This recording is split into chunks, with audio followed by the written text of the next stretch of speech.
अभी अभी चाय पी मैंने, ठीक है। और I just want to talk about one thing जो कि मेरे साथ सुबह से है। और वो चीज़ कुछ ऐसी है कि सुबह सुबह मैंने गाना सुना सीधे मौत का। उसमें एनकोरी बीजी की लाइन जाती है कि जो दर्द है वही मुझे एक आर्टिस्ट बनाता है, ठीक है। So I kind of agree with this statement और this line, but before expressing myself, before sharing my point of view, I just want to know from my friend जो कि also एक artist है, he make rap songs basically, he is a rapper, ठीक है। तो वो rap करता है and दो और के अलावा I just want to know from them। तो पहले दोस्त के पास चलते हैं, ठीक है। तो मैं साहस के घर पे आ गया हूँ, ठीक है। हाँ, ये रहा साहस। तो साहस भाई, मेरे एक सवाल है, ठीक है। सवाल का जवाब।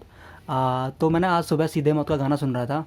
उसमें एनकोरे बीजी की लाइनें जाती हैं, जो ये दर्द है वो मुझे आर्टिस्ट बनाता है। So do you agree with this statement or not?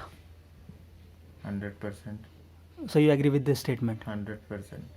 तो जब तू मतलब रैप करता था तो क्या मतलब लाइक जब दर्द था, ठीक है, जब दर्द कोई भी kind of any kind of pain, उस टाइम जो गाने बनते थे, और जब नहीं था पेन, मतलब जैसे अभी मैं बोलता नहीं पेन है, तो what was like, what do you think?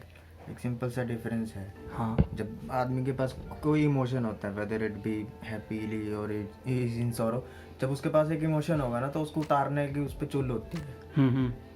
तो वो इमोशन टेढ़ा टूढ़ा भटका भूला जैसे मतलब निकलेगा, पर वो बढ़िया निकलेगा क्योंकि वो नेचुरल है। वो उसको क्रिएट नहीं कर रहा है या कहीं से कुछ कर नहीं रहा है, वो उस टाइम उसके जोन में है।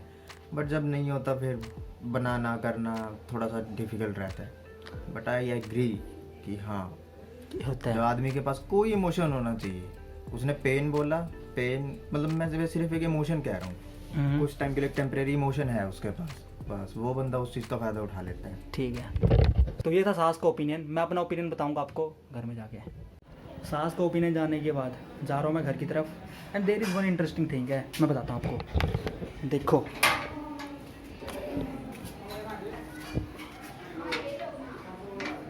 साहस के घर से मेरे घर की दूरी 1 2 3 4 5 6 7 8।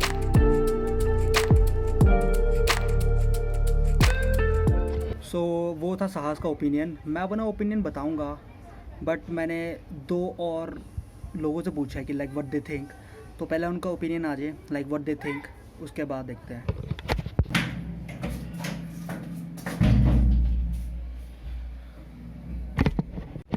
सो जैसे मैंने बताया था कि साहस को छोड़ के मैंने 2 और लोगों को बोला है कि do share your opinion, what you think about the statement. तो उन 2 में से एक ही का रिप्लाई आया, उसका नाम है अमन अवतार, he is a rapper, I think you know him, मैंने उसके साथ एक वीडियो भी बना रखी है। So this was his opinion. भाई मुझे लगता है कि बंदे की जो डेली लाइफ की सिचुएशंस होती है ना, उसे वो जिस तरह से हैंडल करता है वो ज़्यादा मोटिवेट करती है उसे एक आर्टिस्ट बनने में, ना कि कोई पेन। अब ज़रूरी नहीं है अगर किसी का ब्रेकअप हुआ है तभी वो आर्टिस्ट बनेगा, वो बस एक हिस्सा हो सकता है उसका, कि हाँ वो उसके बारे में कुछ लिख सकता है, किसी भी तरह से उस चीज़ को इंक्लूड कर सकता है अपने आर्ट में, लेकिन वो पूरे का पूरा उसी चीज़ पे डिपेंड नहीं होगा वो। हाँ, तो अब आपको दोनों ओपिनियन, मतलब 2 लोगों के ओपिनियन मिल चुके हैं, ठीक है, साहस का भी और अवतार का भी। तो अब तक आपने साहस का ओपिनियन सुना, अवतार का ओपिनियन सुना, ठीक है। They are kind of not opposite, but they have a similarity, ठीक है। Now talking about my opinion, वो है I kind of agree with एनकोरी बीजे। आई थिंक जो पेन है ना, it is one of the most powerful emotion. Let me explain it, ठीक है। अगर आप किसी को अपनी दुख भरी कहानी सुना रहे हो, या फिर एक अपनी नॉर्मल सी कहानी सुना रहे हो, जो दूसरा बंदा जो कहानी सुन रहा है वो automatically be hooked with the story जिसमें दर्द है, ठीक है। सो आई थिंक जहाँ पे दर्द की बात आती है, दुख की बात आती है, पेन की बात आती है, तो जो दूसरा ऑडियंस है ना आपकी, वो ऑटोमेटिकली अटैच होती है। एंड जो पेन है, that also I think as an artist या फिर एज अ पर्सन, अगर किसी को दुख है, that will kind of more give a kind of more push as compare to other thing, other emotion. As I said, जो pain है वो one of the strongest emotion है। So I do agree with Encore ABJ की दर्द मुझे artist बनाता है, and yes, दर्द सच में आर्टिस्ट बनाता है।